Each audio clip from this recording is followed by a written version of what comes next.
what it do? It is your boy and Brute Show, aka Mr. Goody Two Shoes, and who am I with as always? Joseph Huggies, aka Old Man Huggies. Talk shit or get off the pod. Episode 113. Twin Flames in Hell, motherfuckers. How goes it, man? How's it going? You want to explain that title? Or? We'll get into it. There's a whole article about it, but I mean, All right. Yeah, so we'll get into it, but I mean, that's like a hot topic right now, man. Is this twin flame shit? So we have to apologize to the audience because we missed a week. First week we've missed, I think, since March. Maybe something like that. Yeah. So our bad. I actually slept through recording day, and then Joseph was just busy like the rest of the week, so we couldn't reschedule it. So here we are. We're back. Quick little story. So I've been dealing with this for about a week and a half. Me and the Iron Ape Tyson, he wants to get in on the poker action. So he gives me $300 to go play the higher limit table, and then we would split any profit, that I bring back over 300. And so first day I go, there's like a list of like 8 people on like waiting for the higher limit, but like the normal game that I play, the 1-2 limit, is wide open. So I'm like, well, might as well just play it while I'm waiting. And then anyways, I over double up our money. So we both like make 160 plus in profit, and then still have our 300. So great day. I go back the next day. We're free rolling at the higher limit table. 3 hands in. I've got like somebody goes all in. I got ace jack's on the flop. I call, and then this guy's like, this third guy's like, should I gamble? And he has like a straight draw, and he catches the straight on the river. So that was like a $600 pot. So anyways, I go down to the 1-2 limit to try to recoup while we still have some of our 300 left. Yeah. And they have these jackpots. And the jackpot is a bad beat jackpot. And what it is if somebody has a full house of where you have to have 3 aces, and then the other two cards have to be jacks, queens, or kings. So it has to be that high of a full house. And then somebody has 4 of a kind or a straight flush, and beats you, you win the jackpot. And the jackpot is that day was $10,800. Wait, so hold on. So you have to lose? So to how get it the happens? Jackpot? So you lose that hand and you get half the jackpot. The person who wins the hand gets 25% of the jackpot, and then everybody else sitting at the table splits the other 25%. Oh, okay. Okay. So we're playing in a hand. Somebody's all in who has like a lot less chips, but it's me and this other guy, right? And I've got pocket kings, and on the flop comes ace 5, and so I bet again, and the guy calls me, and I'm like, shit, I think he has 3 aces. The turn comes out, it's 6, and then I check, and all this guy has to do is check, because the next card, the river card, comes out, and it's the 4th ace, giving him 4 aces, giving me the full house jackpot, right? For aces, and I only have 2 kings.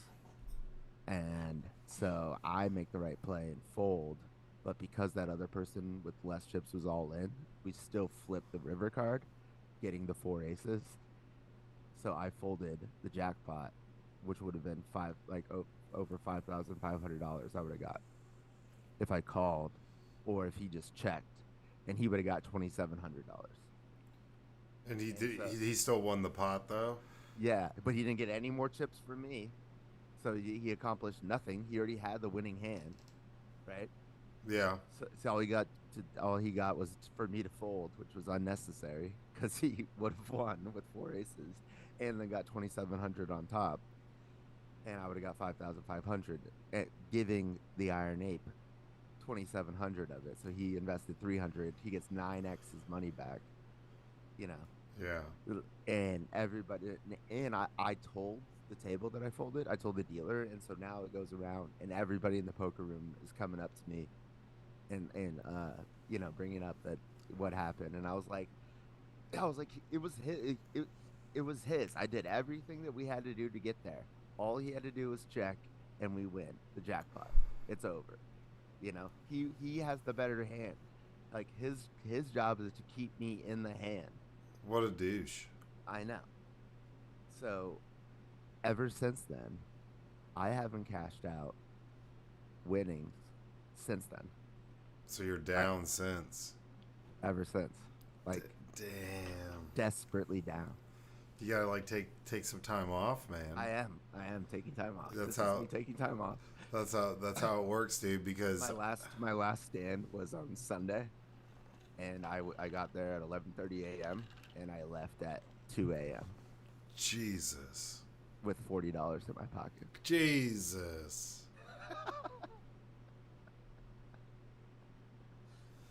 Oh my God, Yeah. So that's brutal. I know, and I stayed there after that that whole fiasco, and I'm like, okay, I'm determined to have a good day today because we just left over 5,000 on the table, and no, I was telling myself I wasn't playing on tilt, and the results would say differently. Yeah. Jeez. Yeah, man. You gotta be. I gotta be. The thing is, it wasn't top of my mind. It wasn't. I wasn't thinking if I fold this and an ace comes out, we lose the jackpot, and that was my bad. That was something I'll never ever forget, because in hindsight, if I've got like, I'd be like, "Fuck you for going all in." I'd say it out loud, and then I would call because, you know, like it was like $70 to get 5,500, right? Yeah. So you The would. odds, yeah, the pot odds. It's like I'm priced in. Yeah. But it was something that did not cross my mind that I could go play poker, make the right call, and lay down my hand to three aces and lose $5,500. So like that, when like processing that was like what, like it just threw me off and like completely fucked with my head, because it's like I didn't even have $5,000 to lose, Yeah. I didn't even so walk it's in with like, 5 grand. and I made the right play to fold, and it was like the old, like, talk about a bad beat. That's a bad beat where you Yeah, don't where that's you rough. yeah. So it's hard for me to even talk about because it just gives me anxiety. But anyways, and it's not like a life changing money. It was just the narrative of like my poker journey would have just been like solidified, stamped, you know, like because I was just crushing, and then all of a sudden it's just boom, like another like 5,000 on top, and like let's go. But But that's why, sometimes you really got to like take a pause, like whenever I you're know, doing something like that and you hit like a rough patch, you just got to stop. You just got to be like, all right, fine, I'm done with that for a bit. I got to lay off it, come back fresh, revitalized, you know. definitely, yeah, Like I remember back in the day when I'd be like mashing on some 2K online and playing some random fuckers for like money and shit on like PlayStation Network and NBA 2K. You start losing a couple of those, you gotta stop. You gotta like give it a week, and just like you gotta learn how yeah, to you clear gotta my head. play the game for fun. Then you get back up, you pick up the sticks, you throw a bill down, you win. You're like, haha, I got you. But you gotta stop because then I know, but you're trying I too didn't. hard. I know, I didn't, and I've grinded it out for 10 days since then, and with no success at all, and it's tragic. Like there was two times that I almost like had like I had 500 in chips one time, and before I even knew it, like I was like in another hand, and I lost like 300 of it in a hand, and then walked away with no money like at the end, and then on Sunday in my final stand, um, I go all in with I had pocket sixes, and a six comes out on the flop, and five fucking people call me, and I've got more money than all of them except for this lady, the lady who took the 300 from me that I just mentioned, at the table again. She calls as well, and she had king queen of spades, and there was two spades, and she caught a flush, and she won all the money. It was like a $800 pot. So Damn. that, I know. And I was like, this, I know, like, of course I'm not gonna win that hand. I'm running so bad right now. Yeah, you gotta stop, man. You gotta take a break. I'm taking a break. Yesterday was my day off. Today's the day off, and for the rest of the week. Yeah, don't go back till like next Monday. Yeah, maybe Monday yeah, night, a slow Monday night. Go in, say, hey, all right, pick your no, spots. I don't know. I don't know, because it's like then I try to come up with the narrative like of what I'm doing. I'm playing scared or something, and I'm like, not really. It's just it hasn't really worked out. What is this? What's that movie called? Fucking Rounders. So you got Yeah, people sponsoring your ass to go out yeah, and play poker, so you can make them money. yeah. That's what That's, it was see, literally. see, my thing's all I've about. been trying to get somebody to do that for me for 20 years since I started playing poker. Because I started when I was 16, and I was like just trying to get somebody to bankroll me because I just never had like a bankroll. Like, Well, yeah, I mean that's the idea. That's awesome. It's like, yeah, I'm trying to fucking play Fortnite and have Red Bull pay for my shit. That sounds fantastic. Like, what is this game? I'm playing little but kids. how fucking tastic would it have been for him when he gave 300? He was stoked when I doubled it up. Oh yeah. See, but I gave my game 9x, of and I chase. wouldn't even tell him. I wouldn't have told him it was a jackpot. I would just say this is what I brought back with the 300 in 2 days. See, my whole thing is dice, man, and I'm really good at playing craps. Nah, like last time I was at You're WinStar. really good at it. No, I'm like I don't know how to describe Your it. boy turned 50 cents into $65 playing craps. But there's multiple of us who turned. I remember borrowing a quarter and walking with like $100 one day, being like, "This is absurd." Because I went from 25 cents to like $30 in world history because Nofsker's back there just like can't stop rolling for dollars. Exactly. Won't give up. Like I got like dice in my car, dice in my I backpack. got dice in my car Yeah, too. but like the last time I went, I mean I just when I get the dice I'm playing. Most of the time I lose my money. I'm betting the board and betting the table while other people are rolling. But I hit so first roll I roll 4, then I roll for about 15 minutes, and then I hit a 4, and I'm like, okay, I've got 300 down I have like 150 down with 300 playing the odds, and they're just like, here you go. So I mean, I rolled once. I rolled one time. I was there for 2 hours at WinStar. I rolled for one session, and walked with like 3 times my money, and then was just like, okay. So I have like a bag that's like half full of chips right now. I'm just like, this is my money when I go back to WinStar. This is what I start with. They changed the chips. Because no, they didn't. It's been a while since I've been there, and then shit's still the same. It's Oklahoma. I have a WinStar $1 chip. It's Oklahoma, baby. They ain't changing nothing. But that senator from Oklahoma, they might whoop your ass. yeah, well, we'll get into that. I changed the title, but that was the title. It was like the stand your butt up. Stand your butt up. But Okay. oh no, okay, but no, and then because I break it down to where I'm like, okay, like I overanalyze it whenever I'm rolling dice, and I think about, I would like, obviously I bet the hardest and heaviest on myself, but I really sit there and watch the board and watch my money and walk away. So that's where it's like I was able to do that. I started out really slow, and I was betting the board, and people were just losing, and I was like, dude, these tables suck. And I walked around, play a little blackjack. I'll do every time I go. I'm like, okay, $100. One game of blackjack for $100. If I hit it, I'll do another one, and if I don't, then I'm just like, okay, fuck it, because I'm gonna lose it probably playing dice anyways. So I'll just play one. And last time I was there, I hit it. I was like walking out, and I was like, all right, $100, and I hit a blackjack. I was like, oh, awesome, and I played the odds, so I made like $400. It was like, all right, bye, and left. But poker, I've never done like big competitive poker tournaments or anything like that, or a table of randos. I've done like hanging out with my friends, or back in Austin, a bunch of people, we managed, the clubs or whatever. We would get together on nights where all of our clubs were closed, and we would play poker. Those would get pretty crazy. You'd have 9 people. Everybody's just like cash sitting there. But other than that, I've never done like anything big or like a card house like you're talking about. Yeah, the Playas Casino is what it's called. And the poker room overlooks the ocean at Surfers Point in Ventura. It's like insane. Is it But sociable? Do people talk while they're playing, or is it yeah, just yeah, okay. yeah. People smoking But weed while they're playing? I smoke weed every hour, so I feel like it's healthy to take a break every hour and I go outside and I go to my car and smoke some herb, and then I come back, and it's like a dealer like, is that you? And I was like, what are you talking about? Like, but no, they're like, everybody's chill about it. Like, they serve drinks. Your boy doesn't drink. Just got 8 months sober. Nice. Um, but Congrats, by the way. but I yeah, am. I'm on. I don't. I mean, I can tell you this. I'm really proud of you, man. thank you.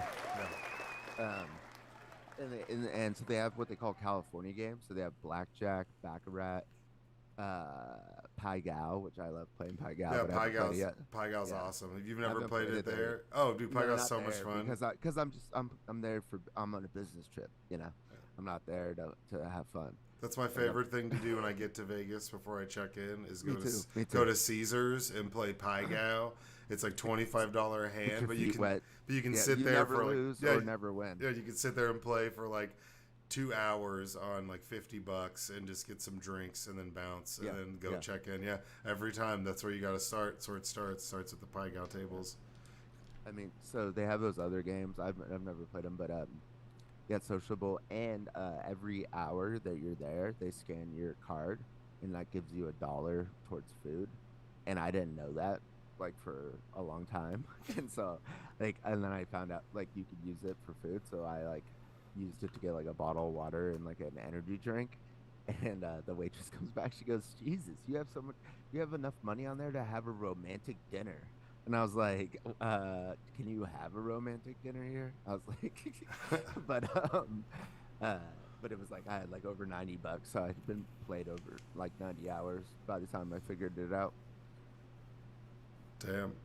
Yeah, All right. Well, I mean, if you ever like, I'm out there if you grinding. if I'm you ever, serious about if it. you're ever down bad, you can go in there and get bottled water, energy drinks, or I some thought food. about like Get I like, thought about going back and just get like a steak and like chilling and not playing. yeah, no, yeah, just hang out, get a steak, be like, oh, what's up? Watch the game. Like, oh man, you Yeah. guys are, oh man, oh, it was crazy hand. It's like be a Well, no, because spectator. like people know who I am now, because uh, like I've had dealers say like they like really respect my game and shit, and like they know me by name like when I walk in, and then there's like shout out. I don't know if I'm putting him on blast, but there's like this old Italian like mobster named Angelo.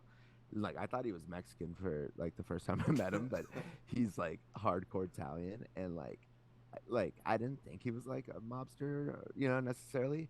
But then the other day, I just because he comes in at 11 when it opens, like in the mornings, and so I'll go and sit next to him, and he'll show me his hands when I'm not in there.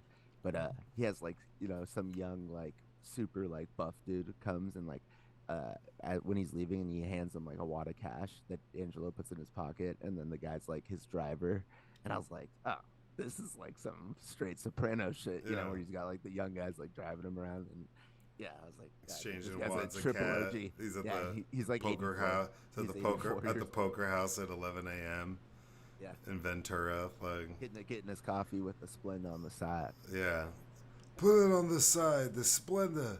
It's got to be on the side. 2 packets. He's like actually from Italy. Yeah, that's badass. That's Yeah. fucking tight. Well, I mean, hey, I'm proud of you. Now, it's, just don't go crazy at the card house now. Well, no, I wasn't. I was free rolling this whole time because I put down $100 the first day and I won money and I never lost ever again. And so like if I might lose a couple hundred in a day, but I went up Big to picture, 1200. yeah. I was up 1200 before I ever even walked out one time like down. Yeah, no, So that makes sense. Yeah, that's yeah, why. I just kind of I ran out of that cash because I was like spending it on like herb and shit, Yeah. like my poker slush fund. Yeah, well, see, and that's where I say, like, I'm good at, like I've said, craps is chance, but I say I'm good at craps because lifetime in rolling dice at a casino, I'm probably up like $17,000 or something crazy. To where it's like, I buy in $100 at a time. So one time I was in Vegas for 5 days. I bought in once for $100 and I left with like $9,700, $10,000, and like, and that's after buying meals, buying like all sorts of shit. I financed everything. I was like, oh, I'll go play. And I was coming back from the Venetian, play like roll dice. Shout out the Venetian, love because what I did is this time I was there, I hit the roll them all, the 150 to 1 odds in one turn. I hit that twice, and the first time I hit it, this old crazy Eastern European guy was there. Like I think he was like Russian or Belarus or something. He had like 20-30 bucks down on that, so he won a shit ton of money, and then he slid me some and was like, dude, that was awesome. And that was the first day I was there. Well, he was like coming in and out constantly, like he lived there or he didn't, and he always had a bag. And then there was also this other short lesbian woman with the most elaborate charm bracelet you've ever seen. She would rub the dice on the table and like throw them up in the air. But the three of us, when we rolled dice, whenever we played craps, we just won. We were just always fucking winning. So that whole week, if I saw them playing, I'd stop and I'd play, or if they saw me playing, because it's right by the elevators to the rooms at the Mirage, like right where the craps tables are. And so after that, every single time we'd play, he'd throw 30 bucks down for me. He was like, oh, 30 bucks on roll 'em all for me and for him over there. For my friend over there. And then I hit it again. I'm dead ass, dude. And then I hit it again. Hit that shit again, and then that's when I got to keep all of it. He won money, she won money, so we all won each other a fuck ton of money when we rolled dice. But if you're there in Vegas or playing craps and you get that right synergy at the table, you can make so much money, much money. The Tiger, who's been on the podcast, he can run a craps table like that, where he's telling the people that work there. Yeah, dude. Like I got the match on the hand. That was paid for by a crazy Eastern European man in Vegas. Yeah, but yeah, he's like, and then I'm like, how do you even know what you're doing? Like, where your chips are? He goes, no. He's like telling them, he's like, my chips are right there, they're over there. Like, hey, you owe me this over here. Like, I'm like, what the fuck? Yeah, and then like you can just, and then if you get hot, then people like bet that you make everybody. It's one of the few ones where it's everybody versus the house. Pai Gow, you have the best odds to win out of any card game. So like it's like the win percentage is the highest because you have to either win both or lose both. If it's 1-1, it's just a wash and you just keep your money in the pot. Right. So Pai Gow is the best odds in a cards game, and then like the true everyone versus the house is playing craps. I mean, and it's great. Like whenever I rolled that 4, this guy bet against me. He's like, I feel a crap out coming on, and he put like $400, and then I rolled, and everybody was like crushing it, and then I hit the 4, and this dude was fucking pissed, and I just yell Young Dolph lyrics, so I like hit it. I just go Eddie Kane, Eddie Kane, Eddie Kane, yeah, Eddie Kane, Eddie Kane. I just started yelling that when I hit the 4, and then it was like, I'm dead ass. That's like that all day. And there's this old head dude next to me, and he was like, "Yeah, brother, you roll good." And he was wearing like a leather Kangol, and it's all like just random. Oh, he had a Kangol. Yeah, a leather Kangol. So it was serious, but it was leather, and it still had the kangaroo. It still was stitched in. I was like, dude, so that's like legit. Like he looked like. It wasn't. You thought he had a bootleg? But it wasn't like high glossy. It was kind of like this, like it's seen some action, but the stitching was still like clean and bright. I was like, this guy's awesome. No, dude, I get pumped, and my hands go like ice cold whenever I'm rolling dice. I get like cold, clammy hands, like I'm skydiving or some shit, bro. It's wild. I'm not even kidding you. It is. I just Clammy. Yeah, they get like my hands get cold and sweaty when I'm gambling. It's funny. But poker, I would love to play in like a big style. If I ever come out there, it's to stay in Ventura. You got to take me to this card house so I can go play with you. For sure. Because I can talk. If it's a conversational table, I'm pretty good and I can read people and sit there and discuss and distract. And and the other thing is, so people get drunk. So it just depends on what time of your day there. But like all the time, somebody's wasted and everybody at the table knows, and it's just a fucking feeding frenzy. Like I had this drunk guy, he's drunk Mexican dude, comes to the table and he's already just like wasted like $100. He puts like 100 because like $100 is the max buy-in at the table that I'm playing at usually, at a time, and then obviously you make more and you keep it on the table, but they just don't want anybody coming in there like big time in, like, drop 1,000 and then just like bullying people for, you have to, like, if you want 1,000 on the table, you have to earn it. But this guy, I have 7-6 suited pre-flop, and I raise it. It's $2 big blind. I just raise it to four because get some money in the pot, like Yeah. to see a flop. And he looks at me with like the crazy like blacked out eyes, and he's like, "Who raised it?" And I was like, "Me." And he goes, "You're a bad player. You're a bad player." And then he raises at me, and I call, and like comes out like King 10-7. So I have a pair of sevens. He raises at 25. I call. He raises at 30 on the turn. I call. And then it goes to and then we ended up flipping it over. And he goes, I go, "I just have a pair of sevens." And he goes, "You called me with a pair of sevens?" I was like, "Yeah." He's like, "You got it. You have it." He's like, "Oh, that was a good call. You're a good player." And I was like, "I just knew you didn't have anything, dude." He goes, "Let me buy you a drink." And I was like, "I don't drink." Is he And, like? Is this and then like there's choloed out? You making him sound yeah, choloed out, dude? Just yeah. kind of throwing. But then he sat next to me recently and was super wasted at another night. And it turns out and I was worried because I had like an open drink, like monster. And I was like, I don't want this guy to like fucking like roofie me and try to take my money. Oh, And I it turns out, remember you. You're the yeah. good player. I'm like, oh fuck. No, he did the same shit, but then we were hitting him so hard, like just taking so much of his money that like he got like humbled, and he was like sitting there, and like he actually was like a sweet guy. Like it was like it was like he He was just like has a having has a problem. yeah, yeah, Yeah, yeah. yeah. That's like, He goes, "I've been running so bad lately." I'm like, "I wonder why, uh, dude." uh, I wonder why. See, out here, I mean, I don't know. It sounds like this place is pretty legit. Out here in Texas, those card houses, they get busted up all the fucking time, man. Oh no, yeah. This is like well known. It's like because what they had right there, which my uncle was actually been in charge of like getting it implemented because he used to be the president of Hollywood Park, and now he's like a lobbyist for off-track betting. And so there was already gambling there, and so since poker is like a skilled sport, like they were able to like cut a deal with them. Let's type. And then they have like concerts right there too. It's the Ventura Fairgrounds, and it's like right where it's at. So it's pretty cool. Anybody can just go. Yeah, as long as you're 21. Hmm. Yeah. And then a lady like hit the jackpot on blackjack the other day at 2 a.m. on the dot when I was there.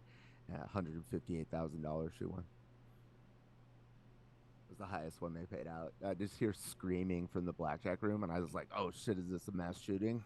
Or, "Oh no, jackpot, jackpot." 158,000. The security guard, who's like this like cool ass black guy, he goes, 15% will get you to your car. That's wild. Yeah. She had to tip the dealer. Yeah, you would think, but I've heard these dealers like get like fucked sometimes when people hit the jackpot. Like, my like since I was gonna win like the 50%, the biggest amount. At I think everybody else would have like made like 500, $600. I at the table, when they split the 25%, I would have just given the dealer exactly that amount. Yeah. So what everybody else at the table got besides me and the other guy, Yeah. like yeah, like, I'll give that to the dealer as the big. And then if anybody else wants to tip the dealer, feel free. Damn But it. like yeah, we're tipping the dealer like every hand I win, as long as it's not tiny. It's like $2 to the dealer I throw, but that's like kind of typical. But I heard at the higher stakes ones they don't tip shit because they're like counting their fucking money like to the dollar. But Yeah. it's like okay, you could still count it, just minus the tip out. Yeah. Yeah, that's true. All right, let's get into No, therapy. that was good. That was a good little 35-minute ramble. Was it? Yeah, that was good. All right, y'all. As we do, we start with therapy questions. Therapy question number one, Joseph. I think I know the answer to this, but Yeah. would you rather fight 1,000 ant sized bulls or one Bull-sized ant. 1,001 ant-sized bulls. I would Yeah, crush them. are ants are are ant-sized bulls even like stronger than ants? No, an ant is like in per capita per its body weight is like one of the strongest, if not the strongest creature on the entire planet. A ant the size of a bull would destroy the planet. Humanity. It would destroy the world. It would take over the entire planet. It'd be insane. It would just run through walls. It would pick up houses and just throw them. It depends how much does it weigh. All right, multiply that by what they want to say it's 12. They can lift 12 times their body weight, something like that. Hold on, what's We're getting ant facts out here. Yeah, because that's what I'm saying. It's like not even close. Oh no, sorry. Sporting incredible work, ants can lift objects up to 5,000 times their own body weight. You said 12. I said 12. 5,000. The ant is one of the strongest. Way? Yeah. Oh, okay. So this. Between 500 and 1,000 pounds. So that means it'd be lifted up 1,000 times 5,000. Yeah. That's insane. What is that? That's like 5 million pounds. That is insane.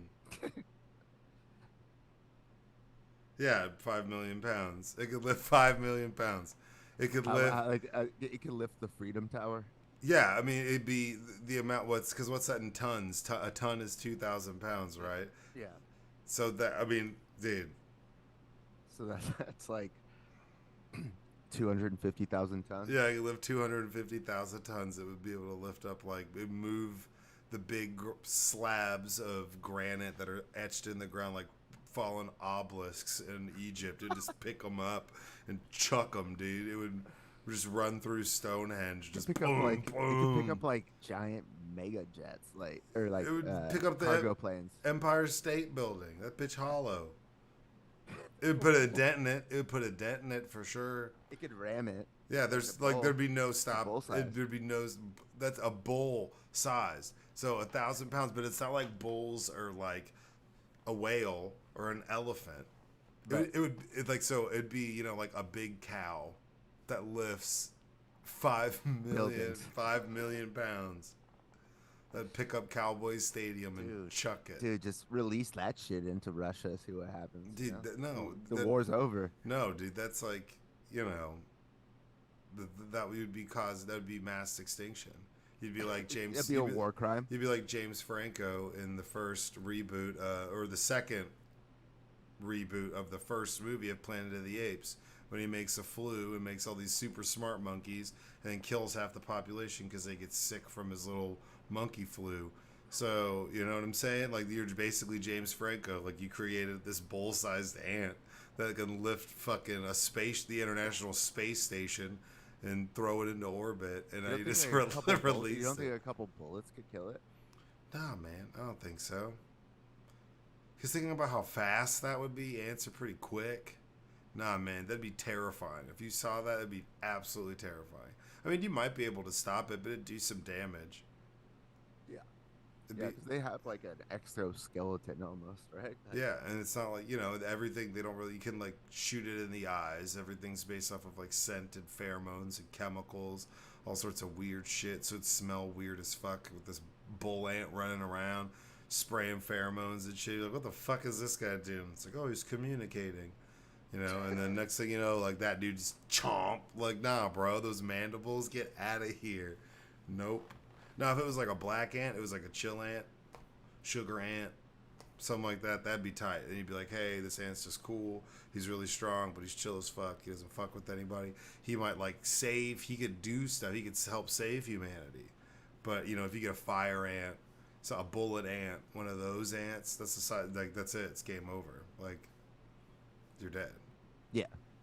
That's it. What if it was the queen? That'd be weird. That'd just be gross. You'd be like, ugh, look at this. Look at this giant ant trying to get fucked by every other ant. This bulbous ass ant walking around here trying to get. Yeah, and it's like spray. You're thirsty. Yeah, seriously, quit dropping all these big ass larvae everywhere. It's gross. Yeah, no, it'd be like a worker ant, you know, or a soldier ant, something like that. Yeah. All right. Therapy question number 2. Would you rather live forever with an eyelash in your eye or spinach in your teeth? To me, this is obvious. Spinach in my teeth. Well, yeah, because that's gonna hurt your fucking eye. I know. I hate when there's like something in my eye. It's the fucking worst. Yeah, it's gotta be. Especially if it's like a molar or something. Somebody's like can only see it at an angle. Yeah, you gotta go with spinach in the teeth. Because that would just be like grinding. That'd just be annoying. Yeah. And over time, you'd be like, oh, Joseph's slowly going blind. It's like because of this fucking eyelash rubbing my fucking cornea. For the past 35 years. And now my lids. Yeah, seriously, that would suck. That'd be really annoying. You could never get it out, so you'd be like obsessively like washing your eye in the sink. You just get used to it at some point. It's like when somebody wears your boy's got 2013 vision, the vision of a motherfucking sniper, of a 40 home run hitter. Yeah. But with contacts, like some people like don't like them at first, but get used to it. Mm-hmm. If it was fucking your eye up, then that would suck. Yeah, that would suck. Like if it's doing permanent damage. It would fuck your eye up because like think about like when like you get like bed sores like from just laying like in a hospital bed for too long. Just so if it's just on your eye for that long, it's gonna fuck it up. Yeah, eventually. Your eyes screwed, man. Yeah. Okay.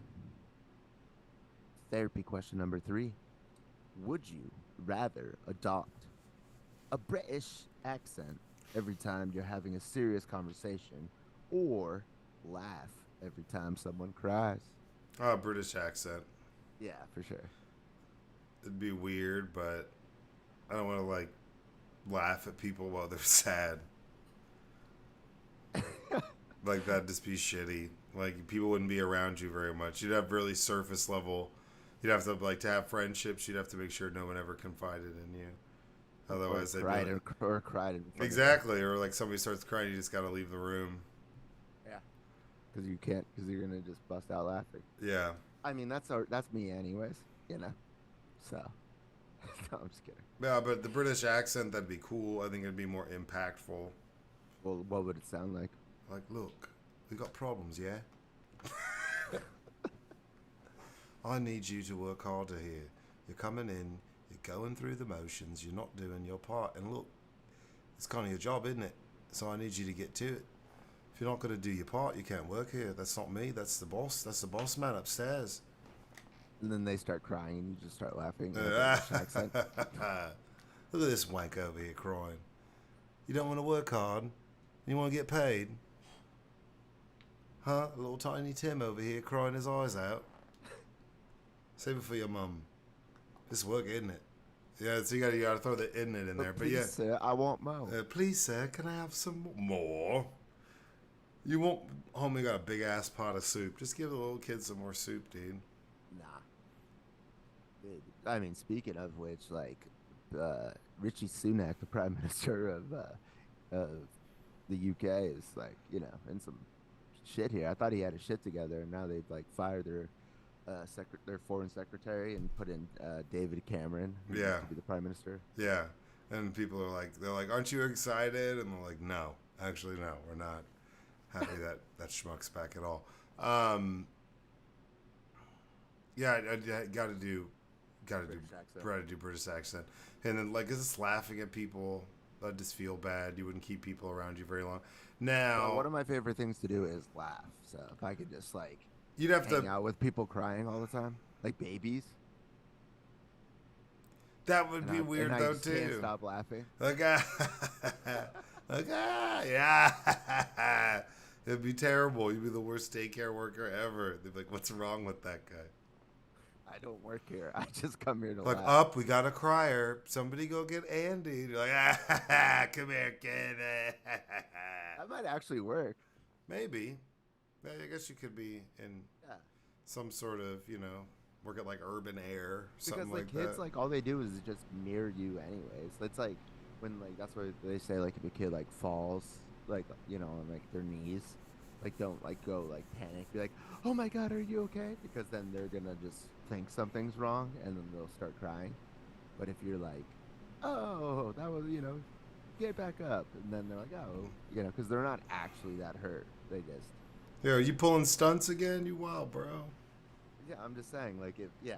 But if So you're like, oh my god, yeah, Xander Presley, are you okay?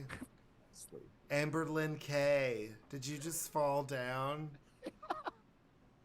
Did we Get it. go to high school with an Amberlyn? Maybe, I don't know. I just said. An Amber for sure. They can just like mash names up together. Yeah. Like Lisa Marie. Yeah. Hey, Lisa Marie Presley.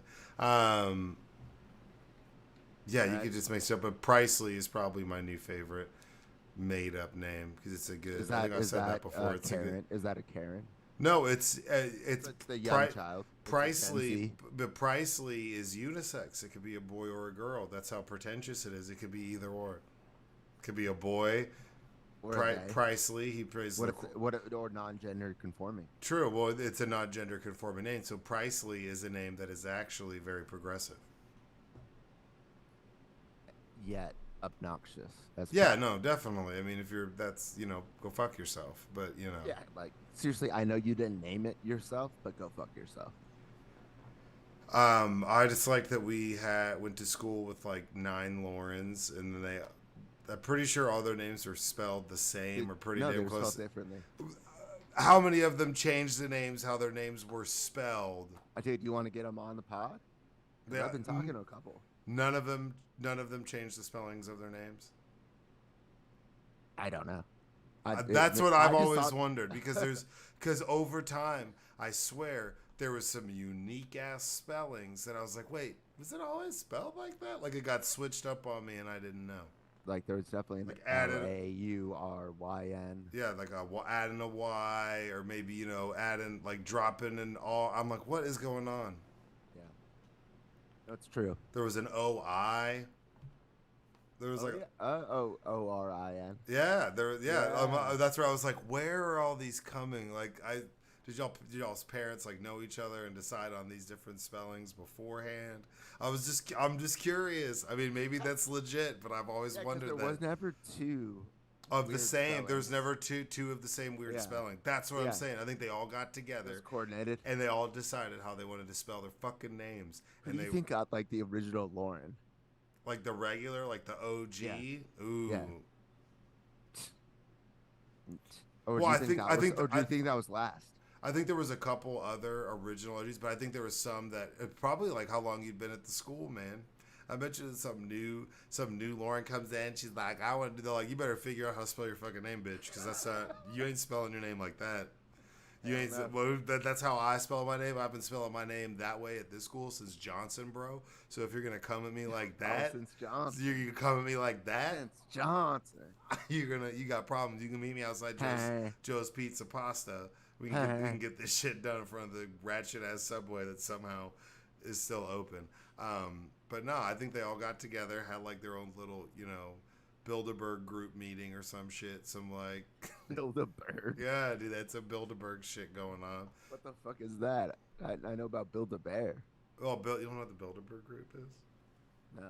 Okay, well, this is like, sidebar, conspiracy theory stuff. It's not even really, though. There's like this group of people. They're like world business leaders in finance and medical. They get together every year and have these, no, like they actually do. And they have these like conferences where they discuss like their goals and stuff like that. And a lot of people like Alex Jones and stuff would attach like conspiracies. And these are people that rule the world, like, the world of the Council of Foreign Relations, the Bilderberg Group, Bohemian Grove type stuff. But it's literally like at a hotel. Like people like go out and protest while these people are walking. I listen to like multiple podcasts from the Council of Foreign Relations. I don't think these guys are like. I'm saying this is the stuff that Illuminati. People. This is what people attach themselves to. So I'm just saying I think all these girls got together, had a Bilderberg meeting where they decided who gets what name. Hearts were broken, tears were shed. Some people laughed while the others cried. Bilderberg? I think that I'm not actually sure exactly why. I think it's because of maybe that's the hotel it's in.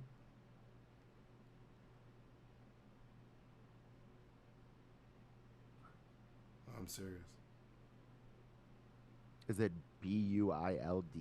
Yeah. Bird? Bilderberg meeting. Bilderberg meeting is an annual off-the-record forum established in 1954 to foster dialogue between Europe and North America. The group's agenda, originally to prevent another world war, is now defined as a bolstering consensus around the free market of Western capitalism and interests around the globe. All right. Well, fun little lesson. Yeah, so it's like an actual thing. But, anyways, I think they conspired and changed their fucking names. I think you're right. Now that I've thought about it. And now that I think if we actually saw their driver's license, all them bitches' names are spelled the same. I mean, their Facebook is still holding true. Well, but you can make your name whatever you want it to be. You could say, it's just got to be your name. Sure. They just got to hold on to that. You know, we know people who've like made up names or changed their names or, you can force a nickname whenever you leave and you go restart. I mean, I'm Rob. I'm Rob. Talking about Mr. Goody Two Shoes? No. But I've been saying I could go lead. I could call that a white boy rebrand. You were on the podcast for the first time. I could have gone and been like, I go by Thomas now. My name's Tom. Call me Tom.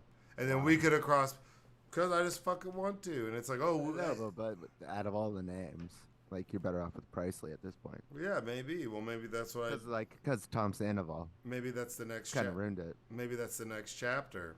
Is Tom from MySpace kind of ruined it. Maybe that's the next chapter. Is I go Presley. Yeah. The Presley's right. The Presley's right. Final therapy question. Therapy question number 4, Joseph. Would you rather clog the toilet during a job interview or on a first date? A job interview. No. Dumb. Why? I don't want to clog a toilet on a first date. I mean, is it it's a first date. What if it's a shit date anyways? A job interview, you're trying to get paid for like the foreseeable future. Like, I'm not trying to fuck the money up. If I fuck up the job interview, I ain't getting the first. If you're having an interview at a place where your toilets are so shitty that if I drop a bomb in it, it clogs it. I don't know if I want to work for you. I don't know if that bag's right to begin with, dog. Your toilet be clogging. How am I supposed to flush the cash in my bank account when I can't even flush my shit down the pipe, son? Get the fuck out of here. What are you talking about? But I mean, on a first date, you're at a restaurant. It's not even like you would know. Okay, and at a job interview, hopefully these bitches got more than one toilet. Like, they're not like what type of job we interviewing for, dog? Like, that's what I'm saying. Like a wiener schnitzel, we got one toilet. I don't know. I'm trying to flip wieners. Like, nah, dog. There's got to be more than one toilet. You just have to play it off. It'd be easier to play it off if it was an interview, because then you could leave and be like, hey, somebody really clogged the other toilet in there. If you bring the attention to it, you might get away with it. Dude, whoever smelt it dealt it, bro. That's like you can't bring the attention because like then everybody's like, oh, it was you. Or they're like, hey man, they're like, nobody else went in that bathroom. They're like, you know what? Like, his interview wasn't the greatest, but he did let us know about our plumbing issues. So I think he's a keeper. We're gonna have to bring this guy into the team. And then you clog it like first weekend. And then, wait, this was all a scam. Yeah, or he lied to us.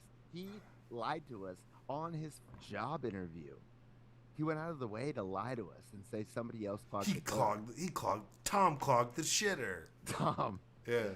Fucking Price. And did you know his name's not even really fucking Tom? I found his old MySpace page. Cringe as fuck, dude.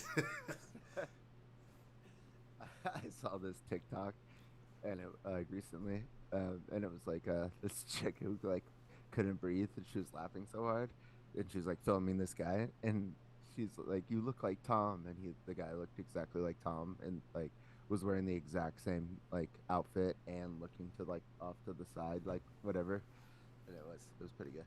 Isn't he on that like boot camp Navy SEAL training show? Is he? I think he is. With Sandoval? Yeah, the Sandoval's on there, man. Yeah. He's pretty. I didn't know that Tom was on there. Yeah, I think he's on there and like getting like bitch slapped and stuff. But you know, his agent was like, "Look, Tom, The Tom, MySpace money's running out. Tom, take a seat. Everybody fucking hates you, Tom. You're a piece of shit. Everybody hates you. They've talked shit about you on The View. They've talked shit about you over here, over there. Are you talking about MySpace Tom or Tom Sandoval? Tom Sandoval. Oh yeah, no, he is on that. Yeah, he is on. I That's thought what you I'm were saying. That, I thought No, not Tom, MySpace Tom. MySpace Tom. That would be epic. I'd want Jesus. him on. I'd want him on. Like Dancing with the I was Stars like, or does something. everybody hate him? No, but it's like, look, Sandoval. We all hate you. Yeah. I got an idea. You're not gonna like it, but you do Navy SEAL training on TV. You get slapped around. People feel bad. You overcome it. Like it's kind of like his redemption arc. Yeah, for sure. It's not a bad idea. Oh, it's genius. I did see a clip. I haven't been watching it, but I saw a clip, and it was like had a bloody nose, and he was like, "I cheated, and I want to get punished," or something like that. I was like, "God damn, dude, you're sick." Yeah, they're weird. Absurd. The Sandoval. Yeah. All right, y'all. We're gonna move on to the current events. Our first current event is called "Stand Your Butt Up." So there was earlier this year there was a hearing in Washington with the Teamsters. So a GOP senator today from Oklahoma challenged a Teamster head to a fight in a fiery exchange during this hearing. Fucking absurd. There's a little bit of a tweet. There's a little bit of a backstory. So he's been there before, and he's been interviewed. This is like part 2 of their conversations. This was, I think, back in March they originally met, and he questioned how this guy, Senator Mark Wayne Mullen, one word, serial killer, 3 names. That's a guy who should have made up a nickname for himself. Mark Wayne Mullen. It's like, I'm like Batman, only red. The junior senator of Oklahoma.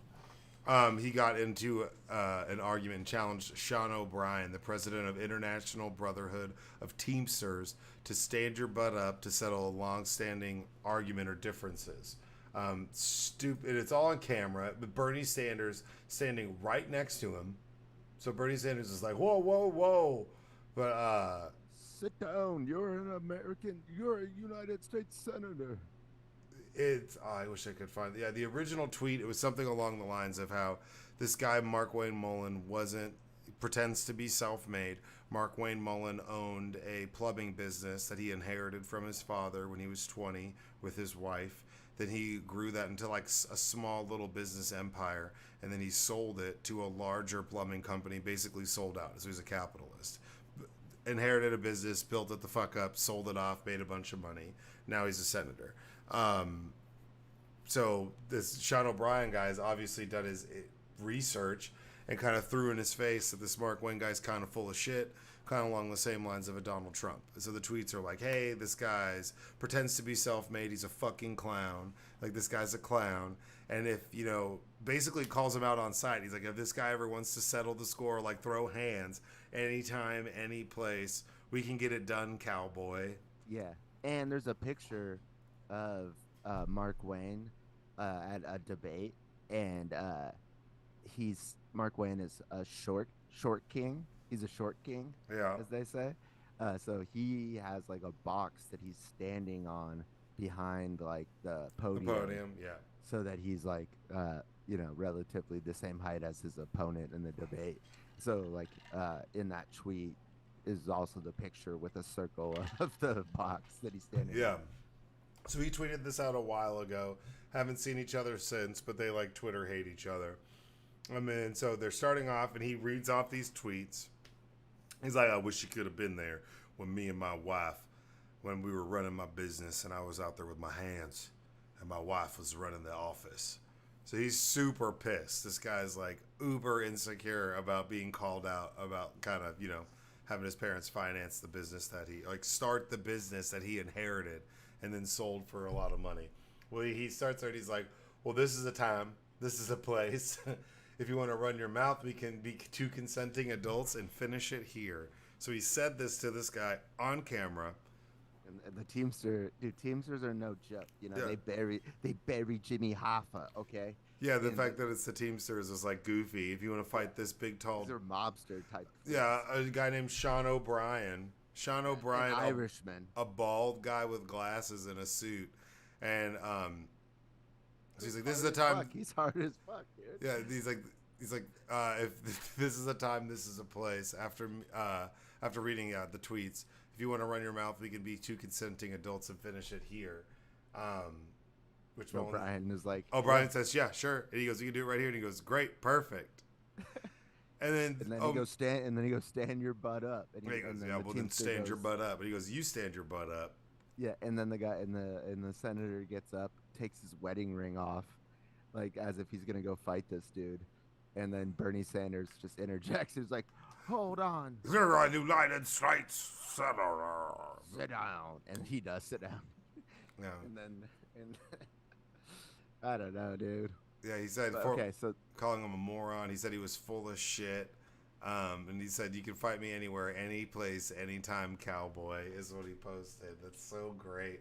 I mean, it's like, I'd love to do it right now. And then more about than stand your butt up then. You stand your butt up. And yeah, he got out of his chair, appeared ready to fight. Sanders yelled for them to sit down, banged his gavel several times. And this is what he said. This is a hearing, and God knows the American people have enough contempt for Congress. And that's not make it worse.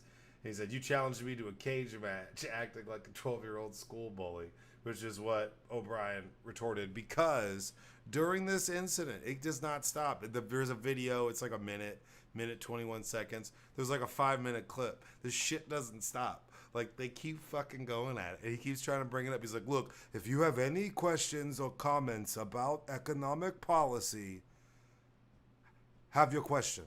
State your question. And he's like, so what are you doing on April 2nd?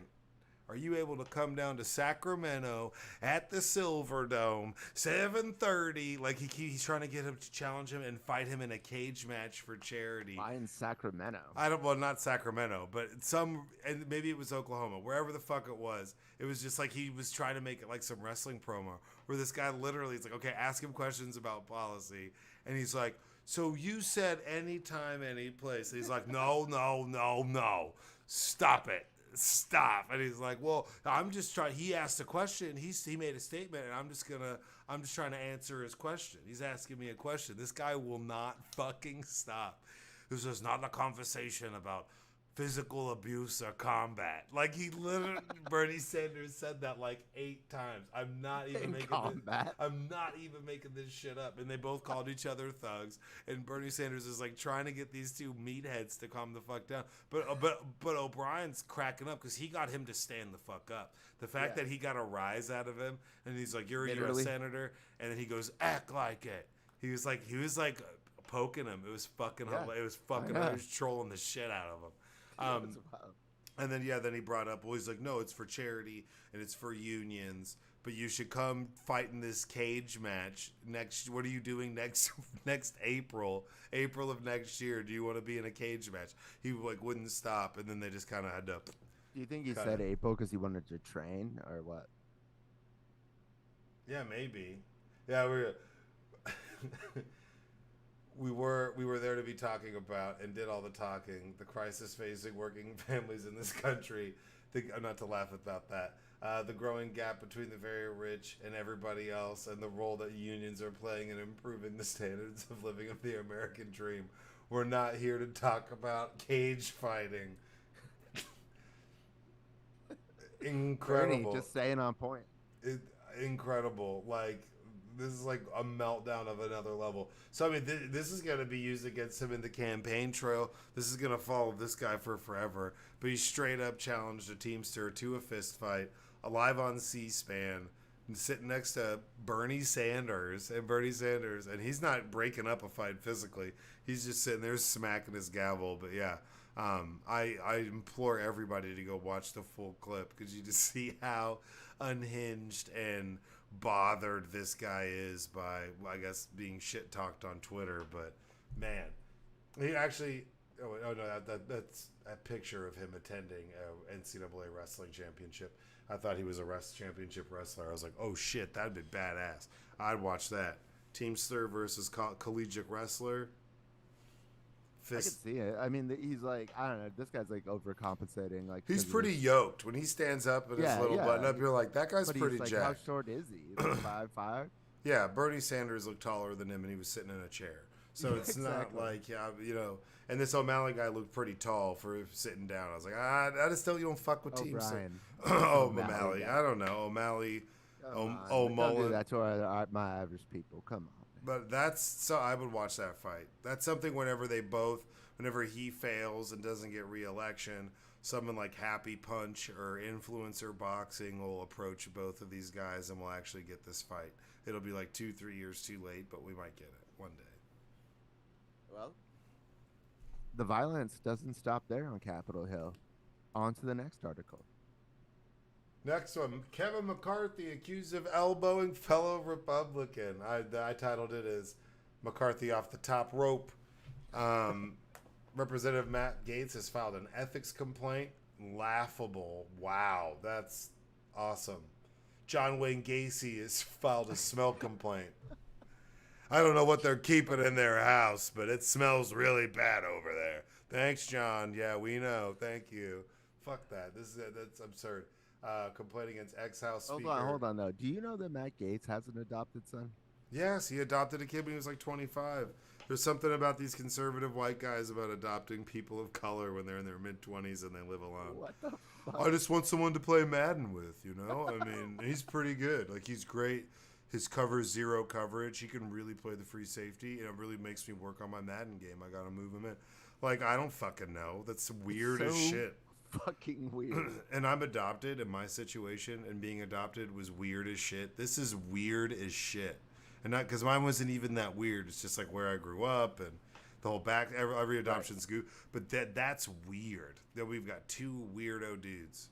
Mike Johnson and Matt Gaetz adopting black children when they were single in their 20s. Yeah. What are you doing? Fucking, well, I'm in grad school and I'm working on my master's. Isn't Big Daddy. I'm working on my MBA, and I just adopted a small Korean boy. So weeks are pretty full, but like that's fucking weird, man. I get just out of the blue, but that's like obviously like, you know. And some of them, it's like maybe it's like Blindside, like Michael Orr. Are they even really adopted?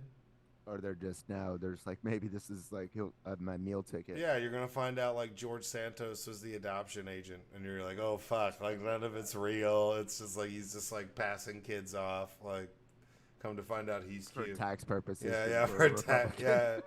Because he's trying to get hired. Because he clogged the toilet at his interview at Burisma. So he's like really upset. Yeah, I'm just trying to make it all come together. We're figuring this shit out over here, man. George Santos clogged the toilets in the lobby at Burisma. Everybody knows that. And that's why Putin invaded. Hunter Biden was in there taking a shit, too. And he knew it was George. And they've ended up. It was the bad Coke that Santos and Hunter were. That's the bad Coke. It's that bad Ukrainian Coke. Everybody knows their Coke shit out there. Come on, man. Much laxative. You think they were getting that? You think they're getting that Wagner Group white? They weren't passing that around. They weren't getting that locker room box number 50 up in the White House. On? That's why Santos is out to get him. That's why they can't kick him out. He's a real turd dropper. But anyway, yeah, like Santos is just like selling coke and running a fake adoption agency, clogging toilets. All while wearing a sweater vest. Yeah, all while wearing a sweater vest. We did Santos, see him. Man, it's hot there out. Was that video where he was just randomly like carrying a baby, like in like the house. Like, I'm holding a baby. Yeah, like leave me alone. So that's it. He's running business. Who the fuck gives their baby to Santos? You'll never see it again. George Santos stands on business, dude. Like on God, that guy does not stop. Ooh, I want Jesus. I want to hear him say on God.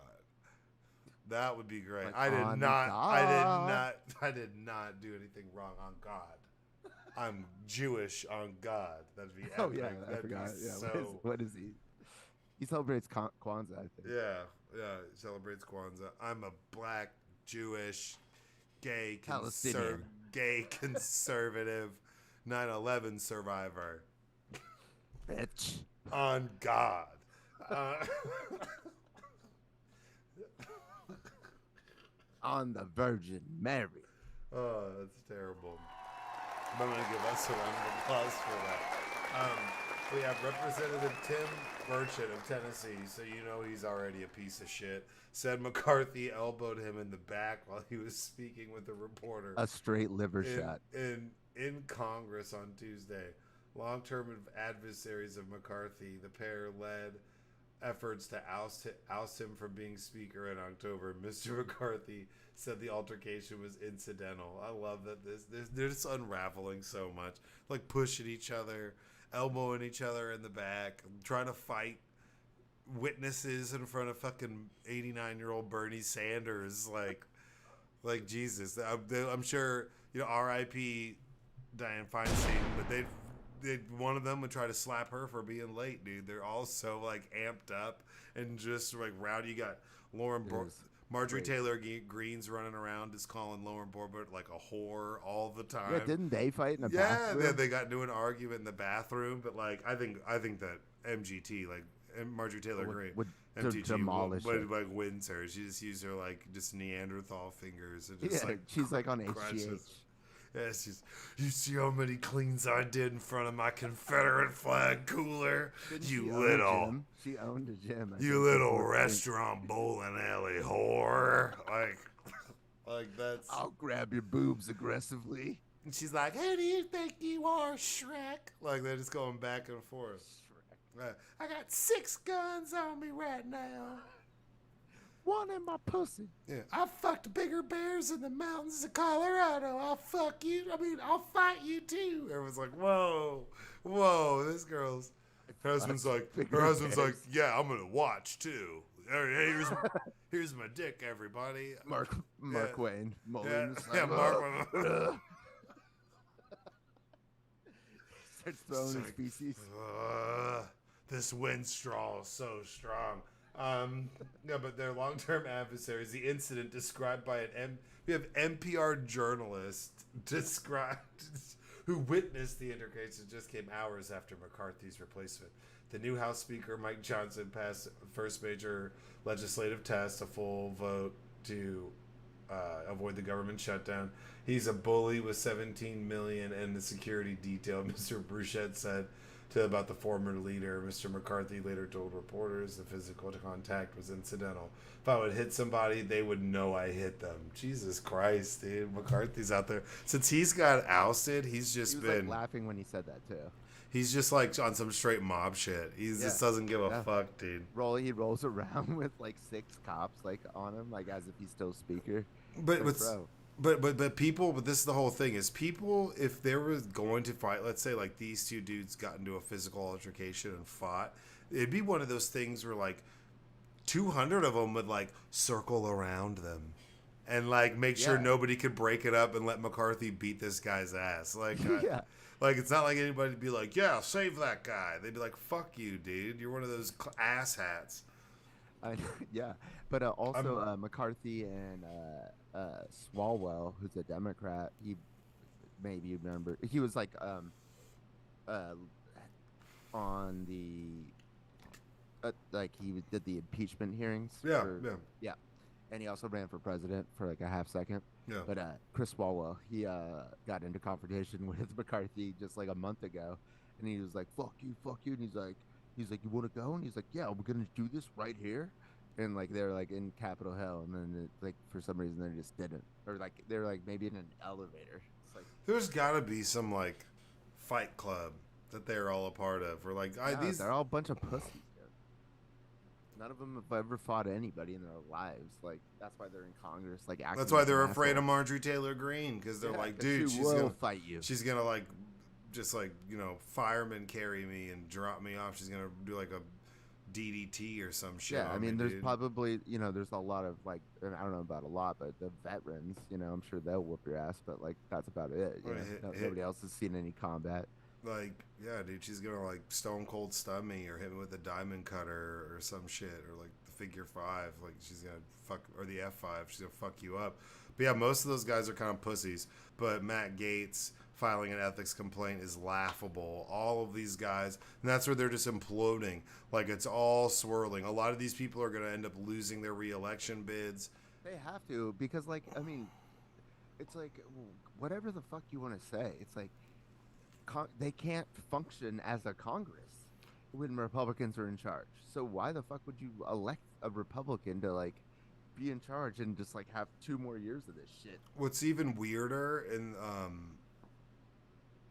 about their strategy right now, and this is something that's been going on for a while. We touched on it months ago, but these redistricting of areas and adding congressional seats, gerrymandered the fuck out of states. Like, they're adding like 5 or 6 congressional seats to Texas.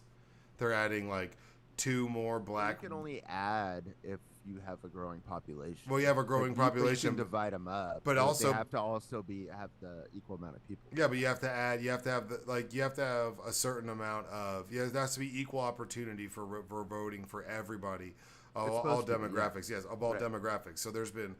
What, Mississippi, Alabama, Georgia. Alabama, the Supreme Court told them to. Yeah, that's what I'm saying. Map. Alabama, Texas, and they said, and they came out with the new map and didn't change it. Yeah, and so they're like, what the fuck? So they had somebody do it for them, and they're getting 2 more black majority districts. Texas is potentially getting 5 to 6 more minority districts, which is huge. Yeah. Which is huge. I mean, and we've already heard someone like Ken Paxton be like, "Oh, if I didn't block the 2 million votes that could have gone out, we probably would have lost Texas." Or it was 250,000 votes. We probably would have lost Texas. Right. So when you think about all of that, it's interesting that now all of these seats are being added before 2024. This stuff is happening right now. They've already redrawn districts. They've already done this stuff. These courts are handling it, despite states trying to fight it and saying they won't. Then they're just being handled. So all of this stuff is happening. It's all changing before 2024.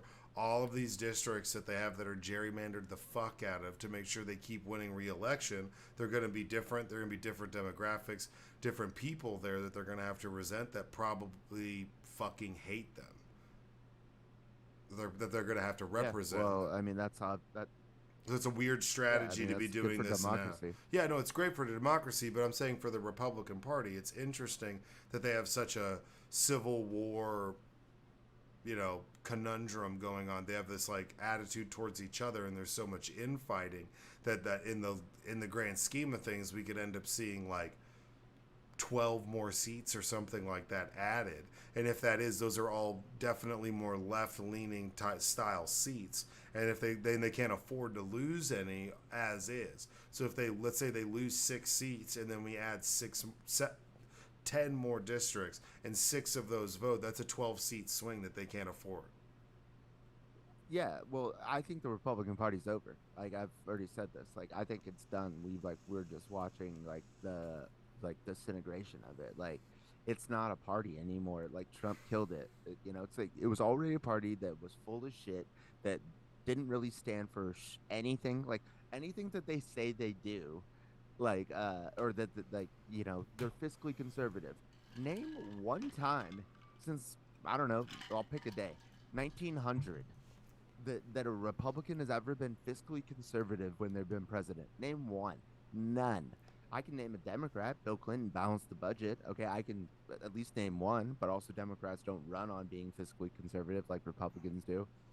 They're good at military and foreign affairs. Okay, but what happened on your watch? 9/11, the Iraq War. Like, get the fuck out of here. What happened on Democrats' watch? Like, Obama got us out of Iraq. Biden got us out of Afghanistan. And abortion, they didn't actually care. Now it's like coming back to like hit them. Like, it's like all this shit. All they care about is cutting taxes for rich people. So it was already a shell of a fucking party. And now that you have this cult like shit going on, like with half of the party at least with Trump, it's just over. Like, Trump took it over, and I think it's going to be like, it's like not going to be a real party anymore. This Congress has seen a substantial increase in breaches of decorum unlike anything we've seen since the pre-Civil War era. Yeah. I know. And then that fucking guy, Mark Wayne, I forgot about this part. Mark Wayne, the senator, tried to fight the Teamster. He got on Fox News. I saw this, like, and he's like, there's been multiple fights. Andrew Jackson challenged 7 people to a duel when he was president. There was a caning in the House floor where this guy got like the shit beat out of him with Well, a cane. yeah, I remember He that. almost died. Yeah. And he was like, maybe we should bring back some of that stuff and people won't act like such tough guys. That's what he said on Fox News today. Yeah, the rot starts at the top. When informed of Matt Gaetz's complaint, Mr. McCarthy replied, "Oh, good," before adding that ethics is a good place for Matt Gaetz to be. Dude, they're so salty. Yeah, there's so much infighting. I just don't know how they're going to accomplish anything. And then speaking back on just voting, I mean, there was the Ohio voted to codify make it a constitutional right for a woman's right to choose for abortions. Yeah. And what I've been saying that should do nationally, they put weed on the ballot. Yeah, And yeah, so you put weed on the fucking ballot, the presidential election, guaranteed victory by Biden. Landslide. well, Santorum was saying after the vote, because there was weed and abortion were both on the ticket, and he was like, "That's not fair. That's a loaded ticket." He's Yeah, like, it he's is. like, he's like, true democracy. This isn't true democracy. You can't have a true democracy and actually run a country because people do stupid shit like this. And it was like, dude, that's like wild. He was literally talking about like a fascist state and how that's what we need, because he's like, oh well, they just loaded up the ticket to make sure that they win. We should do that again. Yeah. I don't know if you could put weed on the national ticket though. Yes, you can. You could. That'd be interesting. Yes, we can. Yes, we can. So what would you do? Federally decriminalize it or legalize it for Legal. regular? Yeah, But then like the lawsuits that would take like 10 years to implement, because the lawsuits from I don't like care. It doesn't matter. I'm talking about just getting people out to vote for it. oh yeah I live in California. I could give a fuck.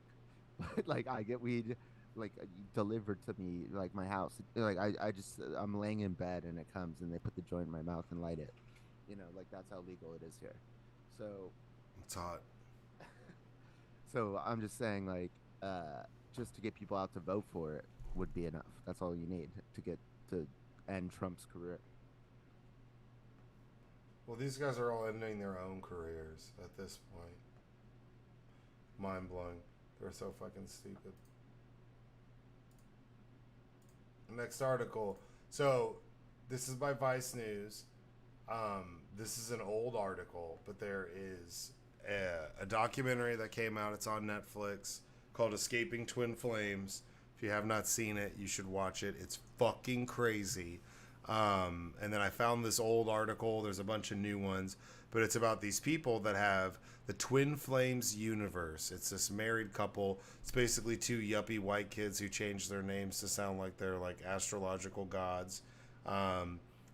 Lena Burchell. Wait, no, this is what she was going to. Where is it? Jeff and Shayla, who previously went by the names Ender and Megan Plant. Ender and Ithos, but they have tens of thousands of online followers, and they teach people that you have like one soulmate, you have a twin flame. It's like some I'm aware of. Spiritual rock bullshit. What do you think It's of real. it? Why do you say that? Oracle cards, yeah. No, well My spiritual advisor told me that you don't pick the cards pick you. Well, these people have decided to start a school where they charge and rip people off for coaching sessions, and they manipulate and emotionally manipulate people basically into hating themselves. They had one woman, she was with somebody, this dude broke up with her. She became a stalker based off of these classes because they convinced her like that is who she's supposed to be with, and she's only supposed to be with this person. So she ended up getting a restraining order against her, then violating the restraining order and get put in jail. And then when she's in jail, she's doing the things they taught her, which is like blaming herself for it. Like the craziest shit ever. And these people are paying like $218 a month for 12 months, like paying out money out the ass for these coaching sessions where then they start picking and deciding who gets to be with what. Okay, you're a girl, but you're actually a man, so you need to go have operations to be a man, take hormone therapy, do all that stuff for everything that you've been doing with your whole life is a lie, and now you're going to be with this woman over here, and now y'all are going to get married, so go get married. And these people fucking do it, dude. Craziest shit ever. It's people being manipulated on like Facebook and convinced that like these people are like gods, like, and that they can tell them what they should and shouldn't do. Is the actual documentary called Twin Flames in Hell? No, it's called Escaping Twin Flames, but it's like okay. it's like there's 3 parts to it, and then there's also an Amazon documentary. This is a Vice article from '05, but these people are like ripping people the fuck off, convincing people to have life altering, physically altering surgeries and procedures. Well, from '05, that's like the year Facebook started. Oh no, sorry, not '05. This is from 2020. February 5th, 2020 is this article, and this documentary just recently came out. Okay.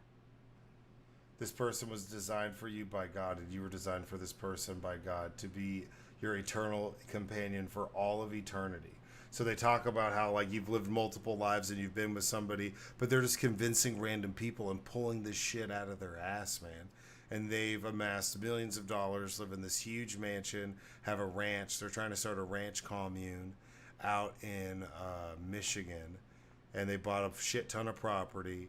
And yeah, it was weird, and I'm not even trying to make it that way, but it's basically a bunch of like older, sad, lonely women that they convinced. Like they were trying to convince some woman who's like 50, like, you're a man now, so like go change everything about your life, and they end up getting jobs working for them within the company, within the Twin Flame universe. So when they're doing this, like if they get kicked out or they leave the Facebook group, they lose their jobs, they lose all of their stuff. It is the most back-assward shit.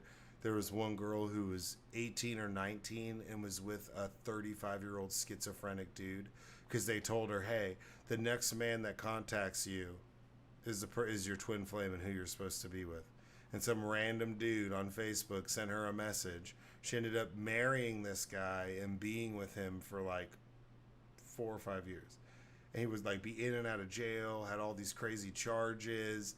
And there's like video of their sessions because some of them recorded them. And it's like the most manipulative, crazy shit, being like, well, he's just who you're supposed to be with. So you're supposed to be there with him while he overcomes all of these things. And it's like, this dude's like a total creeper and got drug charges. And she's 18 or 19. And this guy's like 35, 36. And she's with this guy because they said the next person that sends you a message is who you're supposed to be with. And he sent her a song. And she was like, he's my twin flame. And everyone's like, yeah. It's fucking weird. Like, I was involved with like a lot of spiritual advisors, and they were doing a lot of the oracle cards, and I would always kid around about twin flame, and they would just laugh, and they're like, that's something different than what we're doing. So, but I know it's a thing. Because James Kennedy and DJ James Kennedy, yeah, and his current girlfriend, I forget her name right now, they're twin flames. See, but that's just like, no, that's bullshit. No, they are. That's stupid. You need Card said it. But they've been making people cut them off from their families. Yeah, I mean, what is it? Some students faced arrest and involuntary psychiatric treatment in the wake of being involved with the Twin Flames University.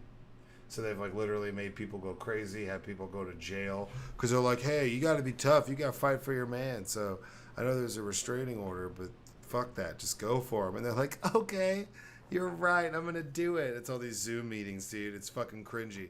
And then he's got this just awful, stupid wife who just sits there and has the worst makeup in the world and just repeats everything he says. But they start off where like it's all about, so basically it transforms from, they have their Twin Flames group or whatever and they're trying to set people up, but they keep losing male members. So then it switched to where it's like, oh well, now it's like you're all gay.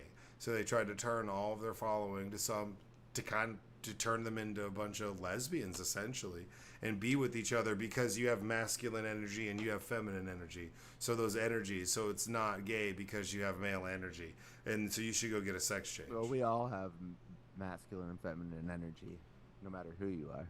That's fine, but you can't convince somebody. You can't find somebody who's like uber depressed coming out of jail. No, I know, I get that. Because you made them stalk somebody for like the past 6 months, and now they get out of jail, and you're like, oh, everyone's wondering where you've been. It's because you were out there fighting for your twin flame. And she's like, I was.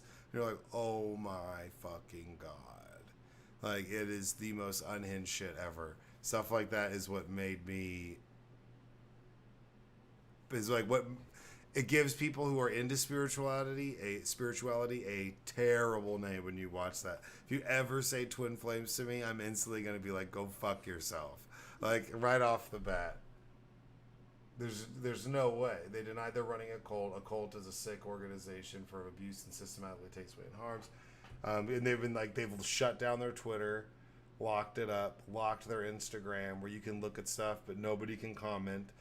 Like they've like blocked and shut down all of their stuff because you watch the documentary. They're not arrested?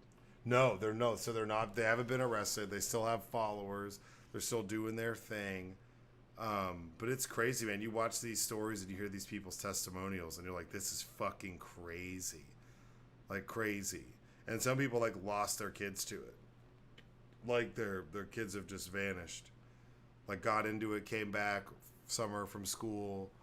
Looked up twin flames, got into it, and now that's like their job. They're pouring tens of thousands of dollars to these coaching sessions where they're just getting like yelled at by this weird fucking couple. And he thinks he's like the second coming of Jesus, so he's pulled he's full Jared Leto, 100% Jared Leto with the stupid fucking hair and the beard and just looking like Jesus.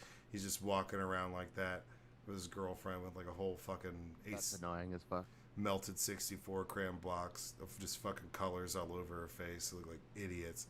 And they live in this huge mansion that's paid for by all these people. But man, you gotta go watch it. You'll watch it and you'll be like, whoa.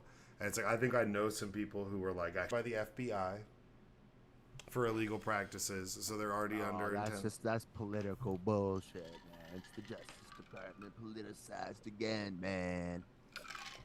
I mean, but you are into the spirituality, or had advice, right? So, what's your take on it, John? Because like you could pervert anything, and you know, it's like all organized religion is all it is just extracting money out of their fucking like followers. Like it's all cult bullshit, but doesn't mean like Jesus's message was like a bad message or.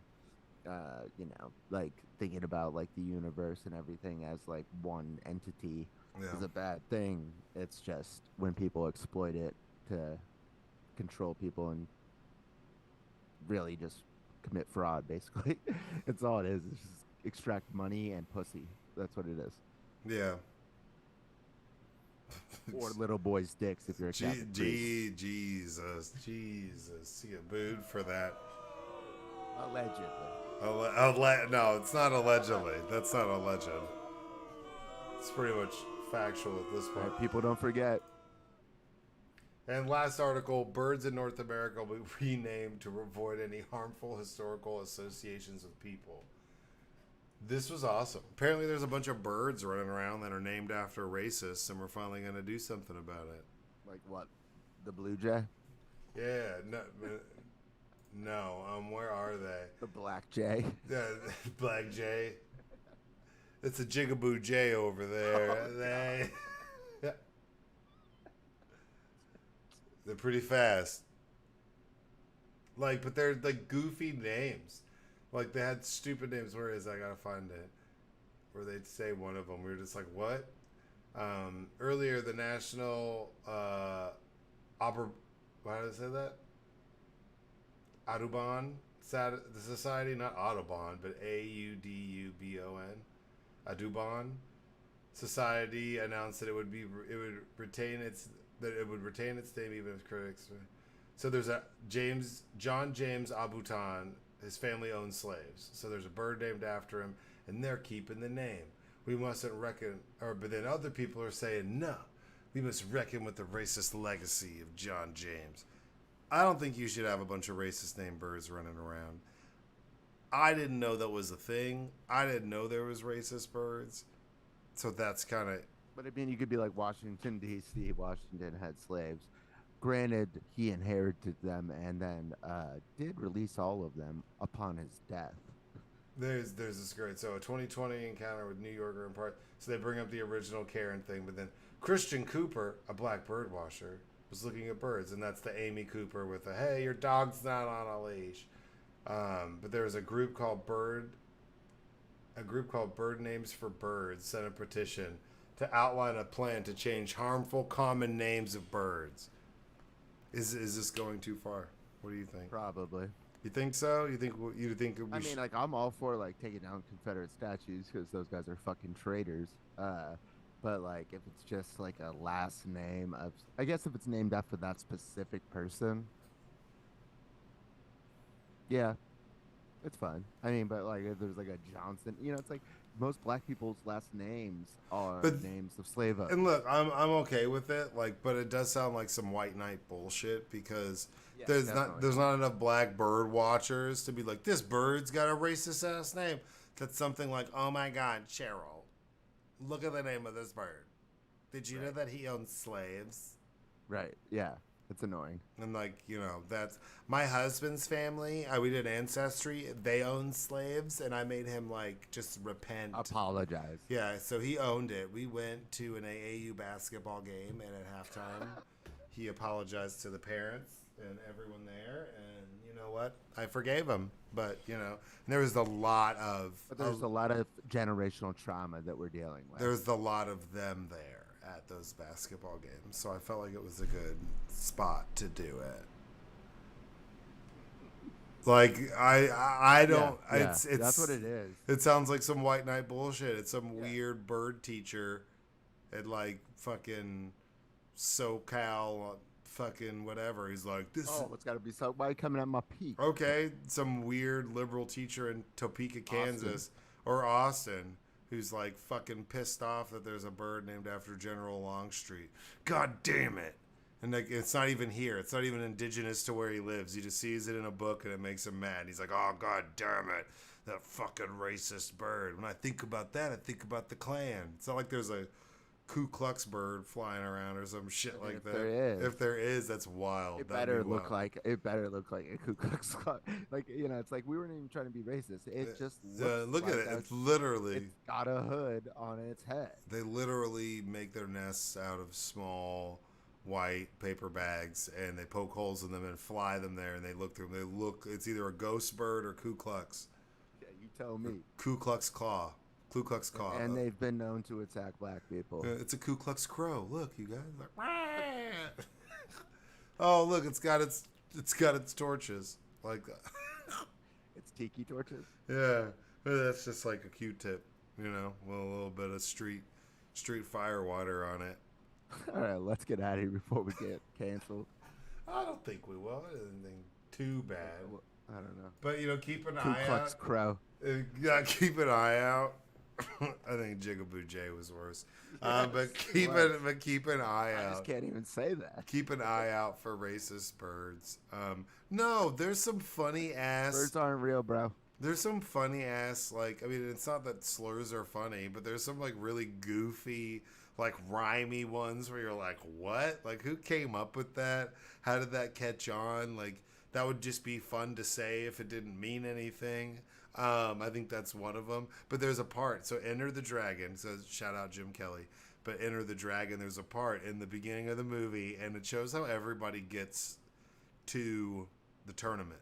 So Bruce Lee, everybody else, and they all take their boats, and there's a spot where they're all riding in their boats, and it like pans through, and it pans to Jim Kelly, and he's the black guy with the fro who gets murked by the guy with the metal hand, and it shows him, and he's like going to his like Africa karate place, and then he's leaving. I guess for some reason he's just walking to the fucking airport with a suitcase through this neighborhood, and these two cops roll up on him, and they're like, "Where are you going, Jig?" And it's like the funniest shit ever.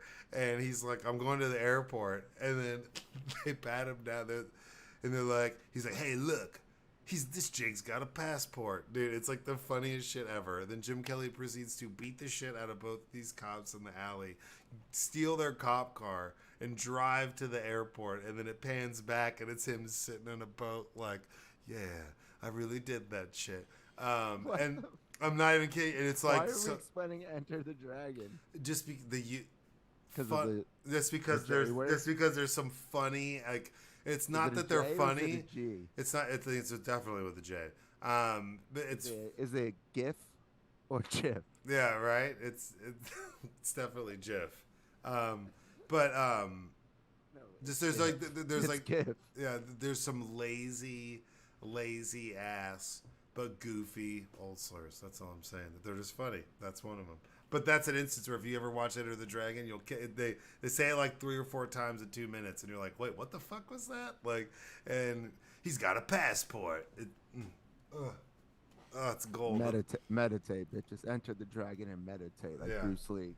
Yeah, we appreciate y'all stopping by. 113. If you haven't watched this Twin Flames documentary, do it. It's super fucked up and weird. But like always, we appreciate y'all coming by. Shout out to Mr. Goody, 8 months and counting. Let's go.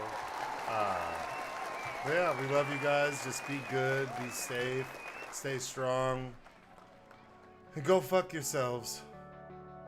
Shout out. Recording stopped.